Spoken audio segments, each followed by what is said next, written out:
I'll be looking forward to it. So I'll be looking on New York City. Mark from New York. You're welcome. You're welcome, Mark. So any more responses? Let's keep it coming, guys. Thank you. Let's keep it coming. Hi, Precious. Precious, where you come? Where you joining from? From England? Wow. From Queens. Oluwabemi Wansho from Ogun State, Nigeria. You're welcome. You're welcome. You're welcome. So, Michael from Ibadan, you're welcome. Charlene from Canada, you're welcome. You're welcome. All right. So we have about 10 people. So we're just going to wait till 5:05 and let others join so we can. Hi, Maria from Lagos. You're welcome.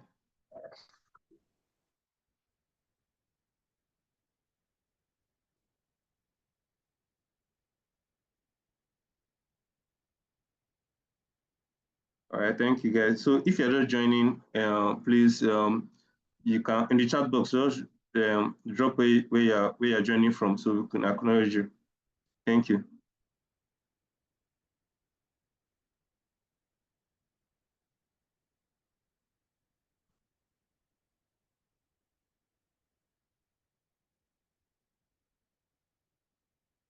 Hi, Maria from Nigeria. You're welcome. You're welcome. So we'll be kicking off shortly. We're not going to take much of your time today, so it's just going to be fun, trust me, because we have a lot of things lined up for everyone. So I know we must have probably seen the flyer and what the program is all about, but I'll be talking about the program more before I introduce our speaker. So thank you, guys. All right. If you're just joining, please in the chat box, just state where you're joining from so we can acknowledge you. Thank you.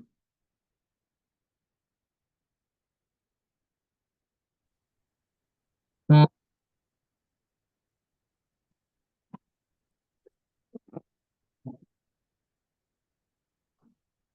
Olamide. In the chat box, you can drop where you're joining from. Thank you.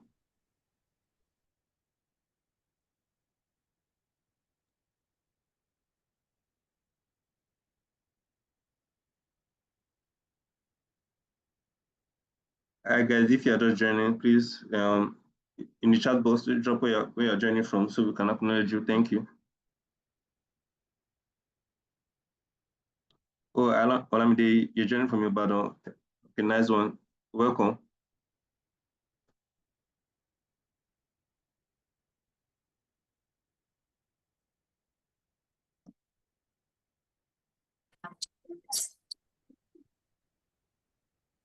Hi guys. So please, if you're not joining, please in the chat box, drop where you're joining from so we can acknowledge you. Hi, Morini KG. You're joining from Oyo. You're welcome. Hi, Bakix. Hi, Wakila.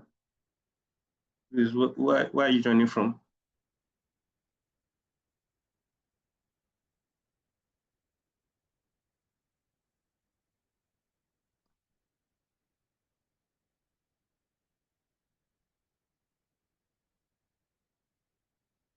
All right, guys. Are there any more coming? Okay. Yeah, more people are coming. Thank you guys for joining. You're joining from Ima. Welcome. Thank you for joining.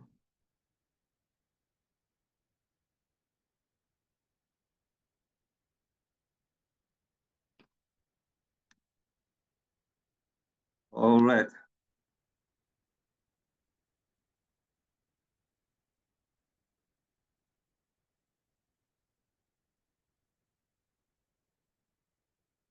All right, guys. So I think it's time we begin. So first of all, I'll introduce myself. My name is My name is Emmanuel Anene, and I'm a mental first aider for Mental Drive.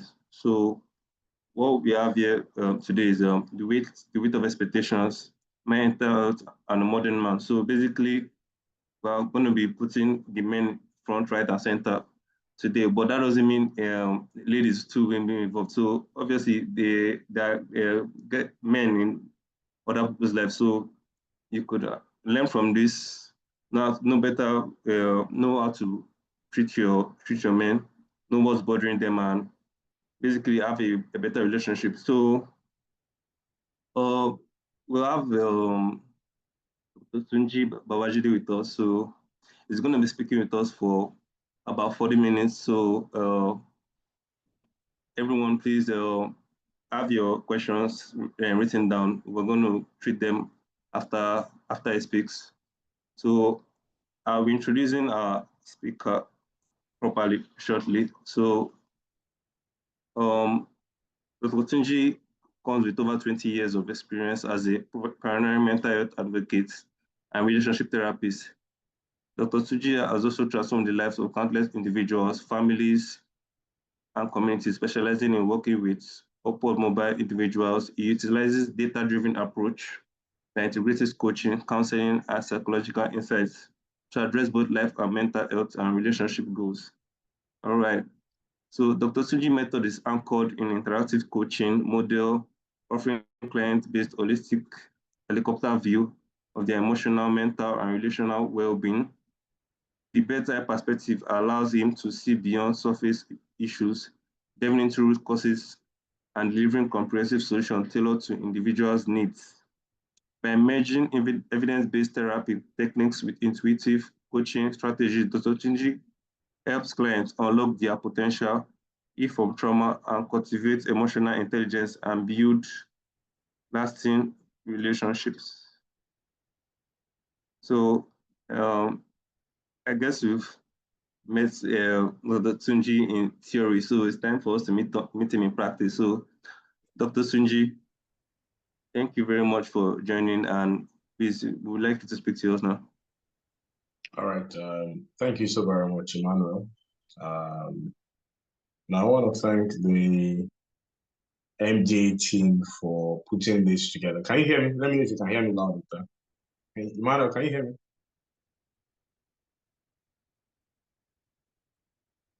Sorry? I can hear you loud and clear. I can hear you loud and clear. Thank you. I want to thank the MGA team for putting this together. It's something that wasn't convenient to do, but it's something I had to do because of my passion for men, and because not many platforms offer support. Thank you, Temitope. You know, for men, I've had to, take a protege of mine through grief therapy in the last few days, and his wife had passed because she had complication from childbirth. Then I went online and I started to Google, support funds for widowers, and I just couldn't find. I saw loads of, platform where there were, support for widows, women who lost their husband, but there are very few, very few. I saw one in Nigeria. I saw maybe about another one in maybe South Africa or something. And that got to me that we need to create more platforms where men can speak up, where men can get help, and where they can find the required support from all dimensions, physical, spiritual, emotional. I was almost even tempted to use that as a springboard to, start an NGO for widowers, but God hasn't sent me yet, so I probably will not use my access. But that's how much I'll spend. Now, I said all of that to say that in the last 20 years, working with men has been a lot of work, I believe that one of the most damaging phrases in English language is be a man. You know, I say that because many people have identified or connected weakness to seeking help, you know. And I always like to say that, you know, strength doesn't come from hiding your pain, all right? Strength comes by seeking help when you have pain, right? Strength comes when you have the courage to face the pain. I'm doing an introduction so that you know how bad things have been. I had a session recently with a gentleman who used to live in Nigeria, but lives abroad. And I asked him, when did you associate being weak with being vulnerable? At one point, can you connect the dots? At what point did you think that you associated being weak with being vulnerable? And he said, when I was 10 years old, my mom passed. And my uncles and aunties around me said, stop crying, you know. And at that point, it was installed in him that men who cry were men who were weak, right? And it got to me how many times, but I did a video recently, I think they should post it today, or maybe they posted it yesterday, I can't remember, where I addressed the fact that we need to stop offering timeline to people who are grieving. We need to offer tissue, all right? Offering tissue is better than offering a timeline. Now, when you say stop crying, you know, men don't cry, you're putting a timeline, and grieving doesn't have a gestation period. There's no time scale for how long people need to grieve. So in working with men in the last 20 years, it's been a lot of struggle to get men to open up. Because like I said, one of the most dangerous statements in English language is be a man. He had made men shut up, you know, to stop seeking the help that they require. So I said all of that to say that I want to invite you to this session today, and I want you to drop your armor for the next 1 hour. All right? I want you to drop all your guards and be here present in such a way that you are not coming to size up what is being said. You are coming to seek help. All right? Having said that, when we talk about men, modern men, expectations, and their mental health, there are a couple of things I have found and I have seen, and that's the fact that there's an expectation around men to be providers, all right? The expectation around men to be protectors, you know, and I always said it in the end to anyone who bothers to listen, right? That we need to stop identifying men with only, you know, the title of being a provider. A man, the primary thing a man is to do in marriage is not to provide. The primary thing a man is to do in marriage is to lead. All right? Provision is a byproduct of leadership. Now, when we, you know, begin to put that, we make men to be seen as wallets, as a wallet, as an ATM. In fact, a client was in my office years ago when I was still back in Nigeria. So she left her phone in my office. The husband left. Who left phone? Okay, the wife left the phone in my office. The husband was now calling the phone. Guess what the woman used to save the man's name? ATM. I mean, I'll never forget that day. I'm like,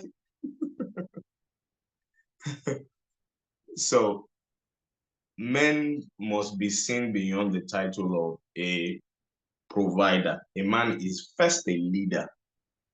That's why a lot of men can't listen to other people when they feel that they are provided. And just provision is just one of the things. All right. So part of the silent crisis, understanding the weight, the expectation is men are dealing with that, you know, generic statements that they are providers. And like I've always said, Manhood transcends provision. Manhood is about leadership. Also, there's a shame around vulnerability and mental struggle, right? I'm just taking the first 5 minutes to look at what are the weights that men are carrying. An average man feels that asking for help is weakness. And I've always said it. Asking for help is not giving up. It is refusing to give up. When you ask for help, that's when you're refusing to give up. Okay? And it's important for men to intentionally to teach the men after them to stop rejecting, or to teach the boys after them to not to reject or not to see being vulnerable as a weakness. All right. Recently, I was speaking at as a session for a couple, and I could see how the man was living in denial because I'm sure he was running with an operating system that had told him that, you know, men don't cry, you need to man up. All those statements are stereotypes that make men just put on an armor around them that doesn't help them to get help. And honestly, why I'm talking about what you do around other men around you, other boys around you, your male child, is that you see, every adult behavior, and I want you to write this down, if you're writing it down, every adult behavior is rooted in experiences in childhood. Because the adults of their life begin to offer them, you know, the issues they're dealing with, and they're packaging that issue like what is right. I've often like to say to people that sometimes what you are offering to other people is what you need to first badly take. All right. So it's important to be careful what you say to a young man because it starts from, you know, childhood. Every man who refused to be vulnerable, I found out that they stopped being vulnerable because at some point when they were young, aunties and uncles, you know, I call them our aunties, son. For those that don't speak Yoruba, apologies. They, in the quest of trying to show support, they shut men up, you know, from, you know, being vulnerable. So that makes them, you know, to have that mental struggle. Then fathers, we have a lot of fathers who don't model emotional safety, right? And men, three out of four men that are struggling with maybe depression are likely to even be more suicidal. I mean, and that's fact, you know. So it's important that when men face that point where issues happen, challenges happen, you know, probably they're not being able to provide enough, because they are labeled around being a provider, they begin to feel lesser than themselves. And that's not right. All right. Even the scriptures that many quote was not even addressing women, men, it was addressing widows. He that cannot provide for his house. It was like, no, it was addressing widows, was not addressing men. But religion, many people have been victims of religious error, and they have used that as a template, you know, for what is right or wrong. Having said that, I just want to do a quick chat with the audience. I want you to put in the comment section. So how many of you have felt like you are quietly drowning while keeping a smile on your face? Men in this meeting today, I want you to just say at some point, just say hi. You know, have you ever at some point felt like you are quietly drowning, you know, while keeping a smile on your face? Has it ever happened to any man here? Let me know if it has happened to you. Just say hi in the comment section. Mark, thank you for being honest. Who else at some point you were in pain, you had your struggles, you know, but you kept a smile on your face because you wanted to man up and you didn't want to show, thank you, Emmanuel. You didn't want to show vulnerability, you know. Divine said every day. Let's keep it coming. Let's keep it coming. All right. Dr. Salam, thank you. Any other person who has been in that position? Ola Gabriel, God bless you. I just wanted you to see how much of collective pain that we have. And you see, the common struggles of modern is the fact that, number one, they have attached, their identity to their job. They have attached their identity to their money. They have attached their identity to their titles. All right? Because society puts a stereotype of man up. If you provide, you are a man. And we have many men who provide, but they are bad leaders. So maybe if I would say a lot of things, the one thing I want every man to leave here, whether you're single or you're still married, your priority should be a leader. Your priority should not be a provider. Now, being a man is your identity. All right? Being a husband is a role, is a responsibility. Unfortunately, many people attach their identity to their manhood, or they attach their identity to their role. All right, and there are two different things. Now, when I say man is your identity, that's how God created you. When you want to be married and you are now a husband, that is a role. So I've seen people say, "Oh, my wife said, excuse me, things like." I'm not doing enough. I feel bad. She doesn't like the fact that I'm providing. With all the things I'm doing, she's still saying that I've not done enough. Blah blah blah blah blah blah blah blah. Honest feedback for a lot of men, especially African men, is the fact that we need to stop, attaching our identity to, our title, to, our role. I mean, to our job. I mean, recently I have different men WhatsApp group where I do stuffs. And I was speaking in that group and I was saying I was given a honorary doctorate degree well over almost 10 years ago.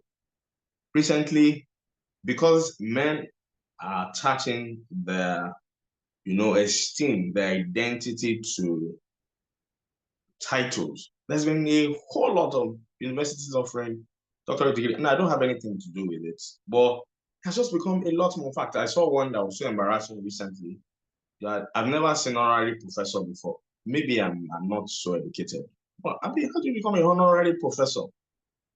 I mean, you're just making a mess of this, and it just to prove that men attach their identity to titles. Then I found out that many men have burnout from trying to earn a worth. The burnout, all of this crime that we're seeing is because men. I don't even want to start the conversation around maybe women put pressure on them. No, as once you are 18, whatever you do is your responsibility, and you must be ready to face the consequences, including a jail term.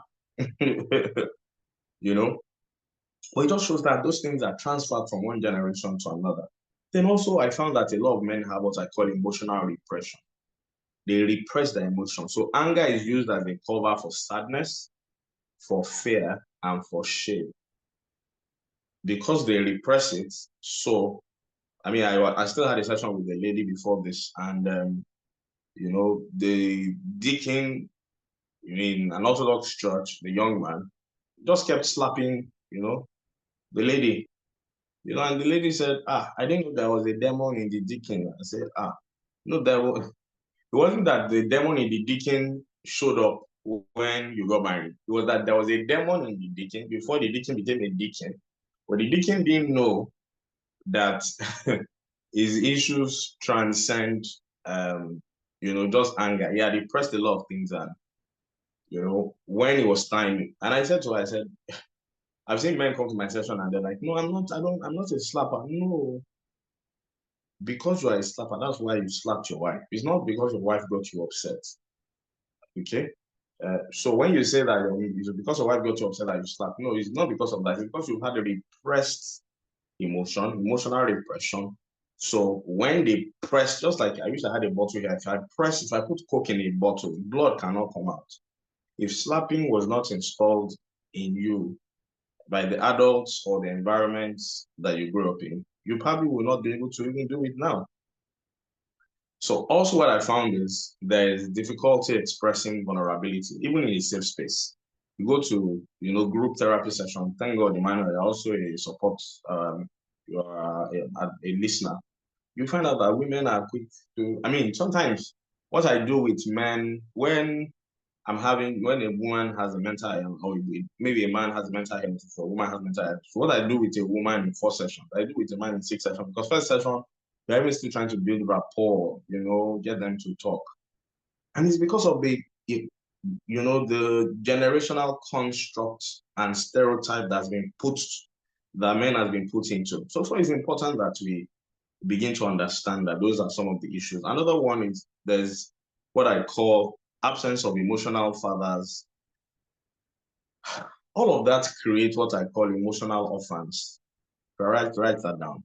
If you had a father who was not emotional, he didn't show you how to regulate his own emotion, he manned up throughout the time before he died, he will raise children who are emotional orphans.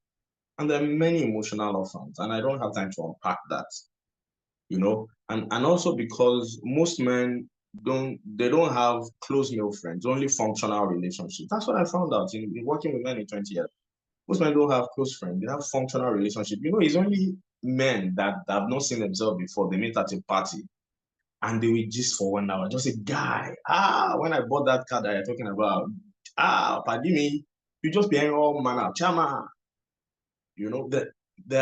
So functional relationships show up conditionally. Very few have close male friends, and some of them who now begin to have female friends now don't even know how to set boundaries because they didn't grow up in an environment where setting boundaries was a priority. All right. So another thing I found is oftentimes because men have all of those things, there's now what I call relationship breakdown. Right. That makes strained marriages, from emotional unavailability. The guy wants to go to work and come back. He's not emotionally available because he's not being taught how to be emotionally available. So they're passive. There's what I call passive fathering. They're fathers, but they're passive, right? And the reason why they're passive is because they've learned to be physically present, but emotionally distant. They don't hug their children. I've even had a man that says, "Oh, I don't even know. I can't even carry my daughter." So it's important that we know, passive. We have loads of passive fathering. Being physically present, but they're emotionally distant, and that's why you see a lot of women who they honestly feel they're ready to marry. Many ladies who have passive fathering, when they get a male who wants to marry them, they are still looking for their father and their fiancé.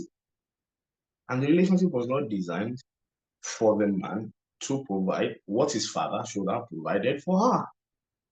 All right? So it now becomes dysfunctional. And the issues overlap each other like that. One day, sorry.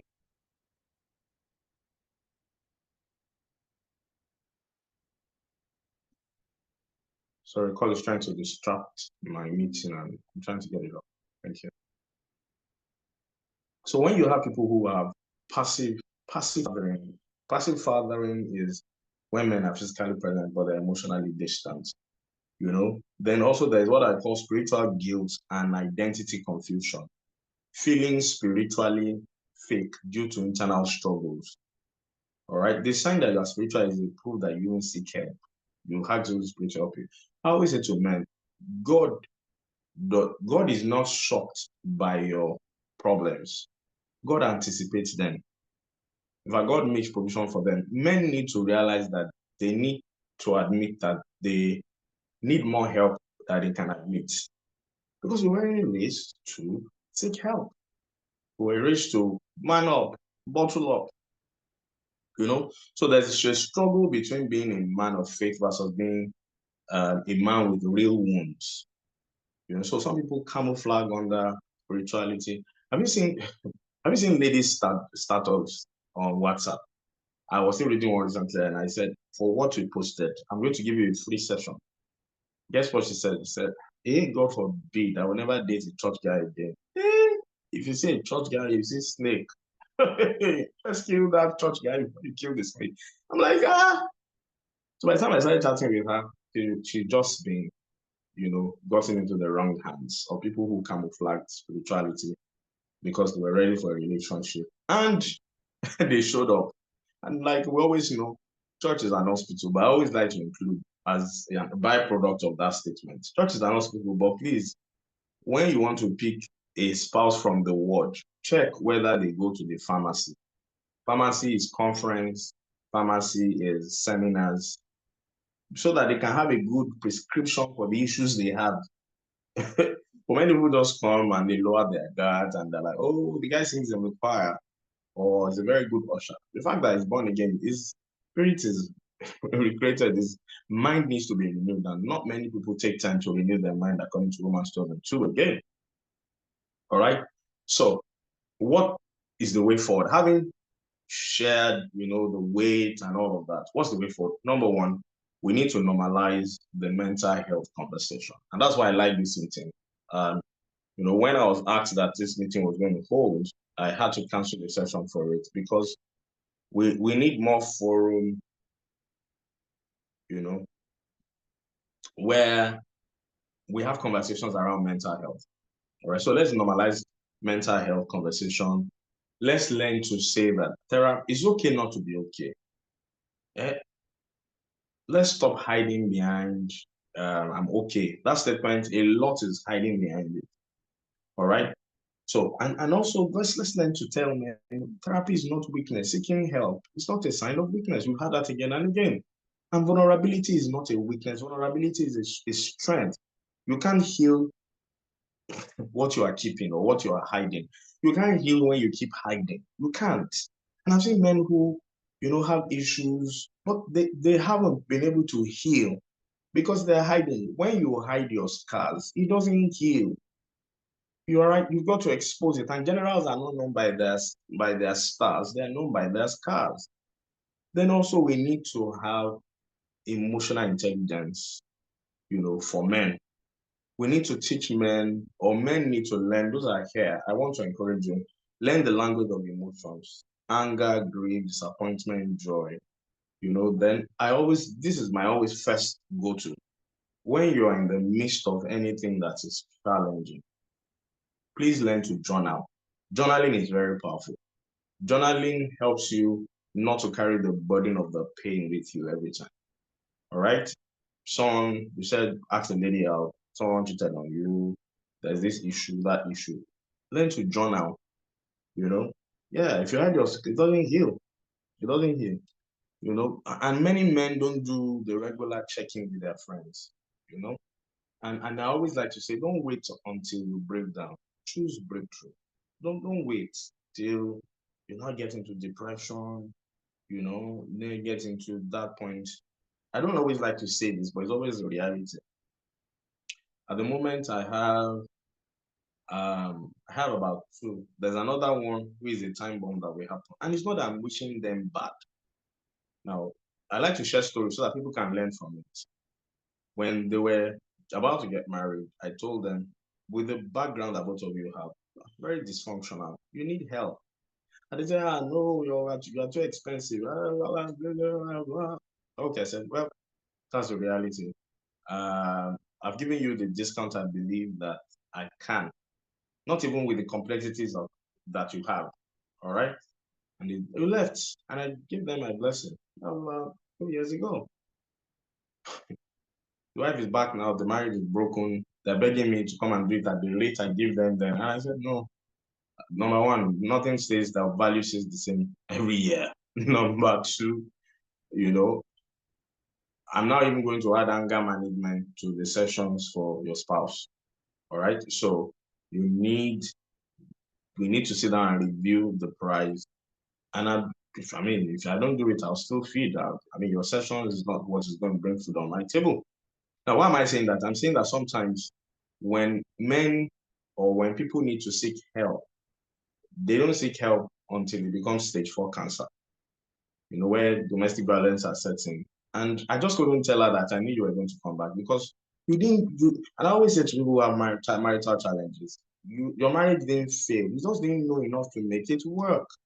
Stop being judgmental on yourself. Seek the required help so you can move forward. All right. So start journaling if you are troubled, voice notes, talking to trusted friends, Then create safe male friendships. Let's stop having functional relationships. Find brothers, don't find competitors. Who says, okay, you have bought Camry 2020, it will go and buy Benz 2024. No, So, like I said, don't wait for the breakdown. All right, choose the breakthrough, which comes from seeking help and ensuring that things go the right way. Then also, I always like to say this: please really parent yourself. People say things like me, oh, I always say to people that my parents didn't know enough to prepare me for the world. My father was a medical doctor. He sent me to school. He just couldn't meet my emotional and psychological needs. And he wasn't being hurtful. He just didn't know better. And I'm not judging them for it. I'm not saying you should judge your parents for it. But you see, you have to learn to reparent yourself because your inner child sometimes still needs, what he should have gotten at age appropriate ages. And I mean, get gotten at certain age appropriate stages. So, you need to learn to reparent yourself, heal the father wound by grieving what you didn't get. The father wound is in men. There are many men who have I call it the father wound. The father was physically present, but was emotionally distant. He couldn't. I mean, I can't remember a time where, I had a conversation with my dad, intellectual conversation with my dad, where we spoke about my destiny, my future, it didn't happen. Meanwhile, myself and my son, we have, regular conversation. I still took him out today and, to celebrate Father's Day. And I was asking him, so what made you unique in your class? That's being a father who is physically present. So I always say to men, if you didn't come out from a good family must come out of you. And it's not just about guesswork. It's about being intentional about the skill set, the knowledge, closing the knowledge gaps so that you can be all that you were designed to be as a father. Okay? So it's important that we parent ourselves, And also, some of you, I need to speak to you. Please forgive and father yourself with kindness and structure. Some people have not forgiven their father. For a long time, I had resentment to my dad, and I found out one of these meetings I just realized that I had to let him go. He didn't know better. He was just, he was doing his best with what you know. I was saying to someone this morning, I said, with what you have done, if you have done better, I would have suspected you because your background had shown that you didn't have what it takes to make this work. All right. And like they always say that an unhealed man will bleed on people who didn't hurt them. So you've got to learn to, I mentioned start journaling, find brothers, not competitors, cultivate a tribe that allows you to truth tell, a community of men that can be honest with themselves.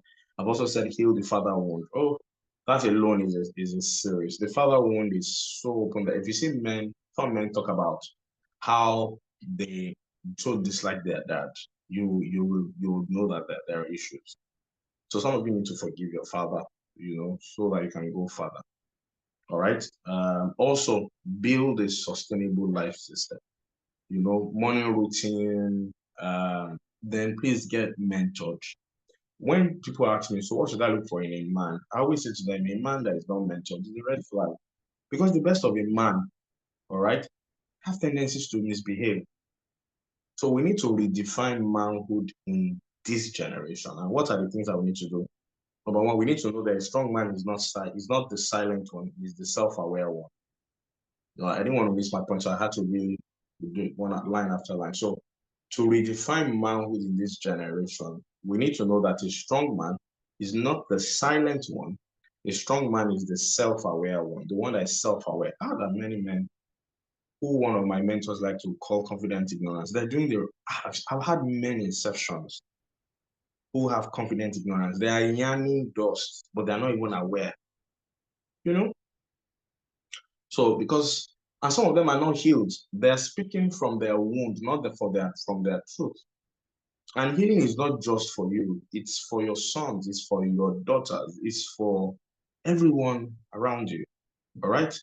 So the strong man is not silent here. He's the self-aware one. Number two, leadership is not control. It's compassion with boundaries. All right. Leadership is not controlled, but we have unconsciously stereotyped leadership to control. You know, sit down there. Some people have raised a narcissist in the problem in the process. I don't. One of my clients who been married to a narcissist and a psychopath. After she started going out to me, so I told her, I said, I don't know how it happens, but I also have either a man who is married to a wife narcissist or a woman who's married to a man. I always have it every quarter, always a new sign up of a narcissist with someone who is married to a narcissist. And it's a lot. Some of them live with a feeling of being a shadow of themselves, you know. And the narcissist is they're so egocentric sometimes they don't even seek help. You know, if they seek help, I mean, one narcissist particularly said to me, he said, the reason I paid you is so that you can rebuke my wife for me. If you don't rebuke my wife, I want a refund. Far along, you know. So it's important for people to find it. Then it's also important. God doesn't need perfect men; He needs available, honest, and growing men. To redefine manhood in this generation, we need to understand that God doesn't need perfect man. In fact, a perfect man does not exist. He doesn't exist. All right. There's no, and marriage must happen regardless of perfect behavior. All right. If perfect behavior is your benchmark, you will wait for a long time. All right. But there has to be awareness and there has to be progressive, incremental growth from time to time. So God doesn't want a perfect man. God doesn't want gentlemen that are listening to him. God doesn't want you perfect. He wants you to be honest. He wants you to be available. He wants you to grow. Okay. Then also we need to redefine success as I call it the 3 P's of success. Success has to be peace, purpose, and presence. Let's be present. Present for our family, present for our siblings, present for our communities, present in our churches. I see a large choir of 45 people and there are just 5 guys there. I see a church, the workforce. I see, ladies, women, and hairstyle. I see 3 men out of a 50-man workforce. Let's be present. Defining manhood in this generation, the 3 P's, peace. And you see, for me, maturity in relationship, I've shared this again and again. I'm going to share it again. Maturity in relationship is the ability to look beyond justice. I've heard people say, oh, maturity is the ability to delay gratification. Yeah, not bad, but in my own research, maturity is the ability to look beyond justice. Because the articulation that I'm right is always within reach. You don't need to go to school to be able to articulate that right. But you see, the rule of the thumb in relationship is it's not about who is right, about what is right. The question is, what is right in the first place? Because you judge other people by their action, you judge yourself by your intention. So you now begin to look like you have double standards. So men, I need us to be present. I need us to choose peace over justice. I need us to be purposeful. All right. So I always say this: when your boss was designing his company, he didn't have you in mind. So you are working there. So don't expect that they will get a role that fits your person. I always say this: ensure that you get into that role and you do it purposefully. All right.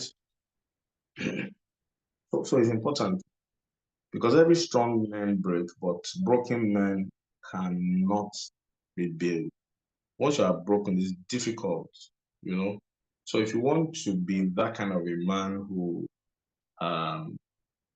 yes, is broken, but is a tool in the hand of God, you have to be willing to even say, God, here am I. Honest conversation with God. All right. So what are the practical tools and the next step as I begin to tie it up? So I like to give men tools, 3 check-in questions. I'm going to ask you, and I want you to ask your friends. Not many people driving the Benz are feeling fine. Tomorrow is, Father's Day. Reach out to a father, a friend who is fathering, perhaps is a father who is physically present but emotionally distant. What am I feeling? Ask a man, what am I feeling? Why am I feeling it? What do I need? What do I need the most at this time? You know, I always say to people, don't offer, you know, counsel to people who need a hug or who need money. And I'm not saying be for Christmas, but sometimes our culture makes us give unsolicited counsel. And some of those counsel are just, you know, they misrepresent God. And I don't even want to go there because it really hurts me, you know. So, men, let's check on each other. And you see, man, you can't point to your family, you can't point to your work, you know, with an empty soul. You can't point with an empty soul. It's not you'll just be a barrel making the loudest noise. So prioritize your mental health. I'm appealing to you to prioritize it.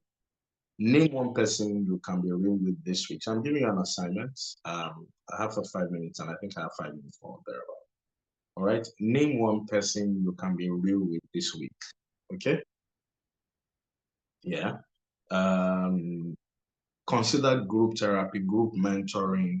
You know, it's important. Don't wait until breakdown. Choose the breakthrough. And I've said that to you. You know, again and again and again. Let's make up our minds. You know, because you were not meant to carry it all.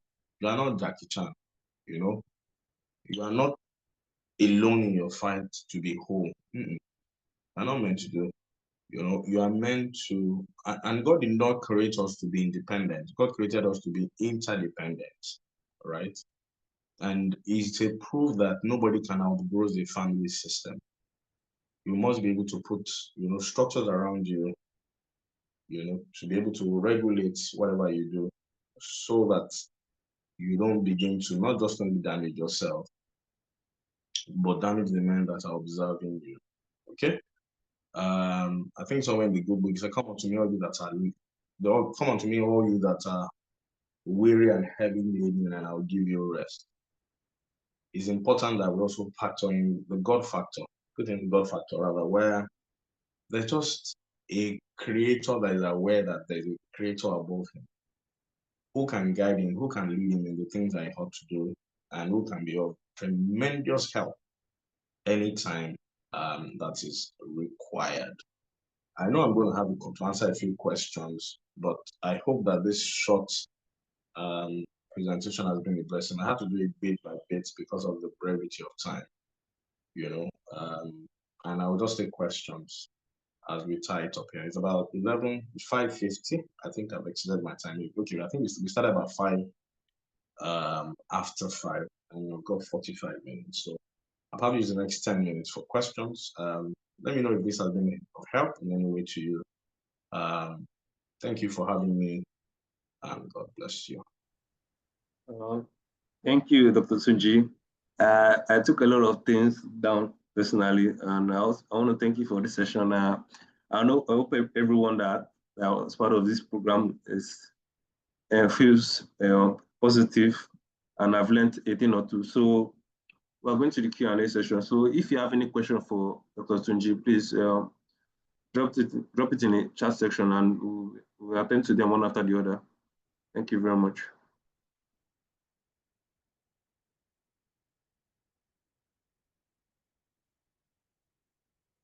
Please keep your questions coming.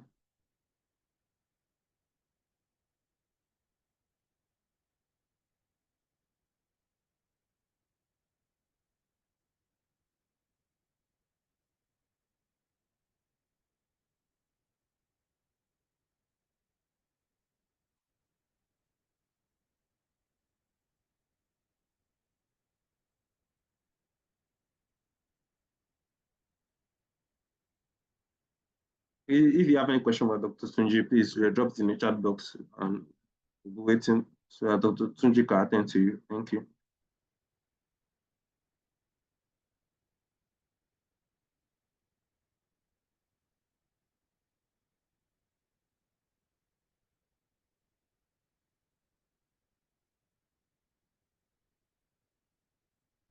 Okay, we have a question from Uche Maria. She said, what are the 3 check-in questions we should ask? She didn't get that part. So, Dr. Tunji, I don't know if you could help out with that. Okay, yeah, 3 questions. Number 1, what am I feeling? why am I feeling it? What do I need right now? And I said, name one person you can be real with this week. One person you can send this, you can ask these questions. First, ask yourself, then you can now ask other men who you can hold up in accountability. I also forgot to mention, you see, please don't man up, open up. That's how you grow. It's when you open up, that's how you grow. When you man up, you don't grow. And talking about your mental health doesn't make you less of a man. It makes you more of a human, right? I can see a question there about narcissists. Do you mind if you read it for me? Narcissist. Okay. How does a man who is trying to heal from a narcissist father handle the father constantly trying to control his future? Say that again. How does a man who is trying to heal from a narcissist father handle the father constantly trying to control his future? That's a lot of work. So the first thing that you need to understand, the fact that you're even aware that your dad is a narcissist is breakthrough, right? Sorry, someone's trying to call me. Just a minute.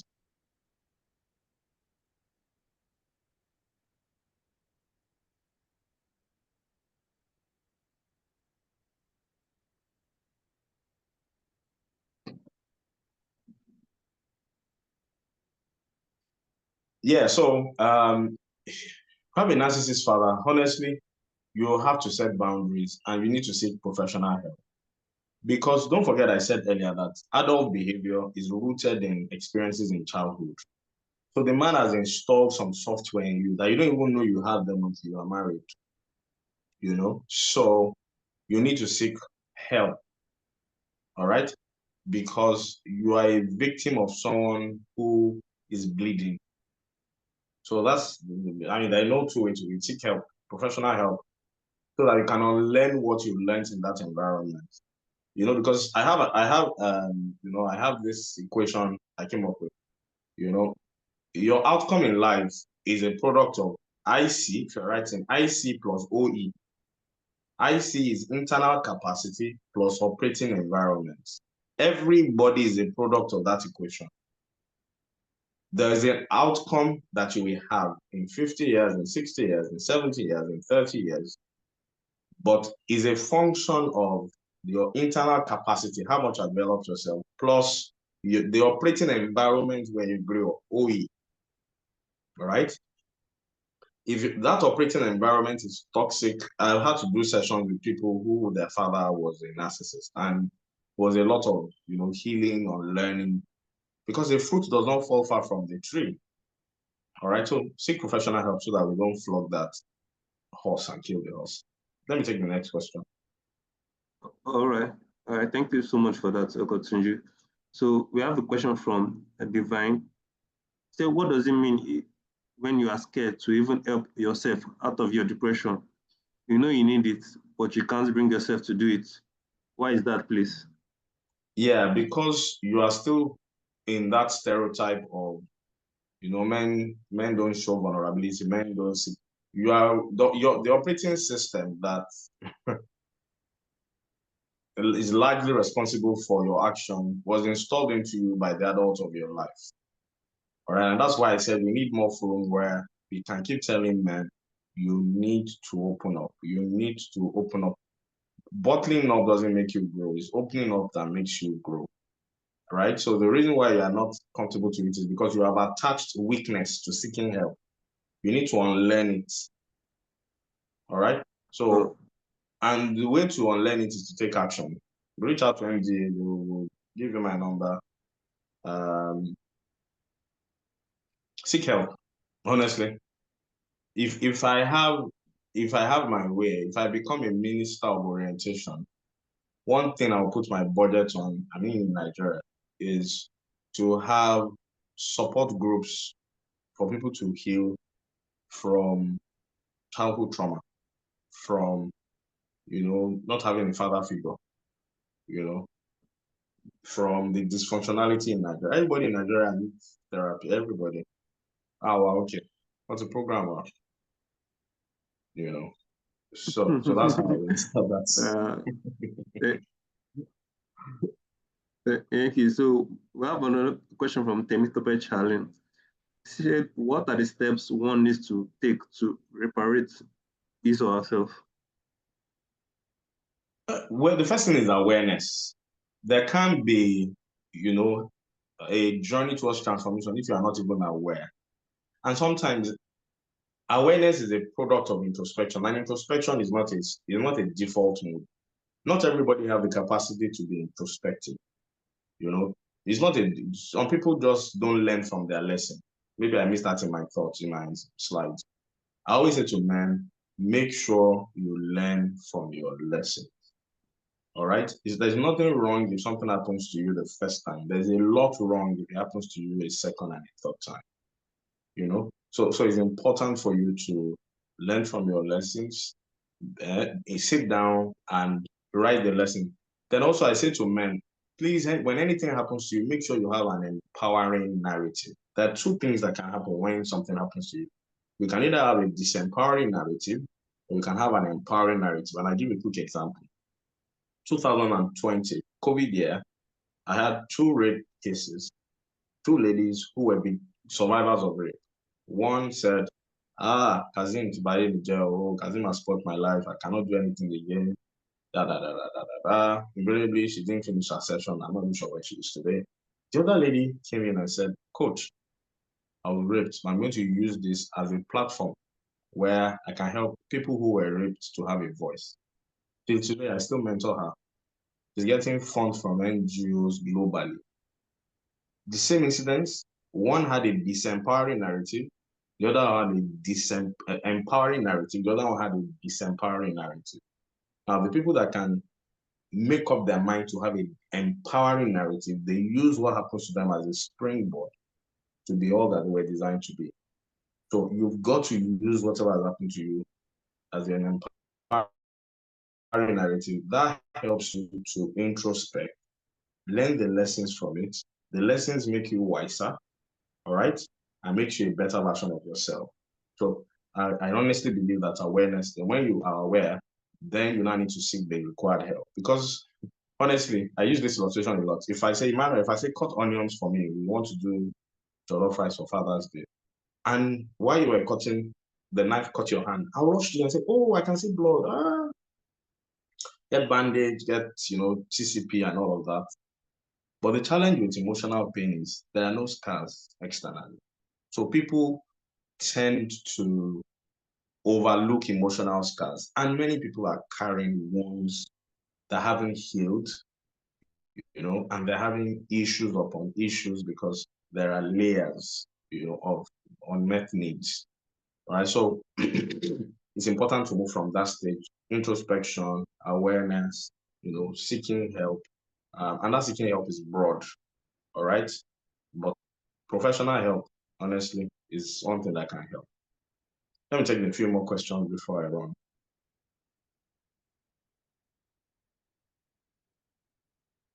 I think Emmanuel's network is crappy at the moment. Okay, Emmanuel, let's do 2 more questions. All right, Dr. Tunji, I think Emmanuel is having some issues with his network. So I'll just go ahead and take the next question here. Dr. Salam is asking, why do men find it difficult to open up their emotional instability when dealing with the pain of life and it's challenging? Would this be societal expectation of what ways men should behave or not? Is one of it, and it's also the stereotype that men don't seek help. Like if you were in the beginning, I'd mentioned that where many men have attached seeking help to being a form of weakness, so that's one of the reasons. The societal stereotype, as much as there's societal expectation, there's also societal stereotypes of how men should, and you need to unlearn it, because it's all a lie. It's not the truth. There's no truth in those kind of statements. So it's important that, all right, you make up your mind to be a different man. you know.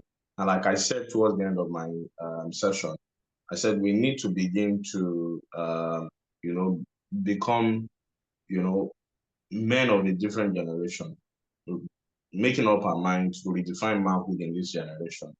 And I mentioned that there must be availability, there must be honesty, and there must be growing. And I mentioned earlier also that men who are wise, they don't man up, they open up, right? I know some of them have opened up before and they probably got their fingers, maybe to their elbow, burnt. But the fact that someone hurt you does not mean every other person will hurt you. So next time, look for someone who you can be vulnerable with that won't use the things that you have said against you, you know? So yeah, that's how I think I will answer that. Let me take one more question. All right, thank you so much. Because of time, maybe we can take this one question. I'm actually asking on behalf of the ladies that are on this call. So the question is, what steps can we take as women to encourage the men in our lives to be more vulnerable, you know, and to be comfortable opening up? Okay, thank you. So the first thing a woman who wants to support a man to be vulnerable is, you see, men don't bottle up. They've just not found a safe space where they can where they can offload their burden. It has to be a safe space. You have to listen without judgment. You have to be compassionate. I'm not saying you should hear. I said you should listen. Now, hearing is you are hearing so you can find answer to what they're saying. Listening is sometimes they don't even want you to talk. They just want you to listen. All right. So we need to create more spaces where men can open up, not bottle up. And the reason why many men don't open up is because it's just like when, you know, your son said to you that today I slapped my teacher. Say, you slapped your teacher. Next time when he has any issue in school, he's not going to tell you because you haven't proven to him that you can handle his truth. Many men don't open up because women have not proven to them that they can handle his truth. So I told you the truth, use it against me, Abby. Cuckoo, shut up now. So women need to learn to be a safe space. You know, even Samson needed a good lap to rest their head. If you're married, all right, just listen without judgment. Men need to find friends in their spouse where they can be open, vulnerable, and the things that are said are not being used against them, you know? And sometimes women also struggle with that because it still happened to someone who I had a diagnosis session with this week. She kept saying, coach, God forbid, joint accounts. Never. That's how my mommy did with my daddy. My daddy now went to marry another woman. Me, I will now do joint. So some women are even, they haven't healed from their own childhood experience. And I said to her, the fact that your mommy did that doesn't make it wrong. I mean, it doesn't make it right, you know, and you've got to make up your mind on what you want for your marriage, you know. But she kept insisting, and I just knew she wasn't ready. But I know what the problem was, because someone who she trusted had installed in her that you don't, when you see a man and you see a snake, you kill this man before you kill the snake. All those, you know, old white fables are there. All right, so women need to learn to allow men to talk without just sometimes you don't even need counsel, you just need a listening ear. And when you are talking, don't say, I told you. That's the last time you told me that you collected a lady's number that you were liking. Another time is another lady gives a number. He will not tell you because you haven't proven to him that you can handle his truth. You know, when I hear couples say, I want him to tell me the truth, I always ask whoever says it, can you handle his truth? Because the ability to handle his truth without your body getting hurt is a skill set. And it's not often a missing skill set for many, you know, dysfunctional background where the adults of their life, you know, were responsible for the behaviors in their, for the behavior they installed from childhood. So women, listen up, be less willing to give counsel. Sometimes you just want to talk. Be a friend. The word friend is from the word friendship, free ends. You know, two friends are married. You know, you can Sometimes Dr. Salami said done. You know, there's freedom to express, but once you haven't found a way to find, and I'm not saying don't talk, because sometimes people quote me wrongly. You know, in Ecclesiastes, they say there's a time to talk, there's a time to listen. But sometimes hot body, you know, they allow some women, as the man is landing, he give it to him back. Wham! You have shut him down, all right? And because you have shut him down, he would not speak again.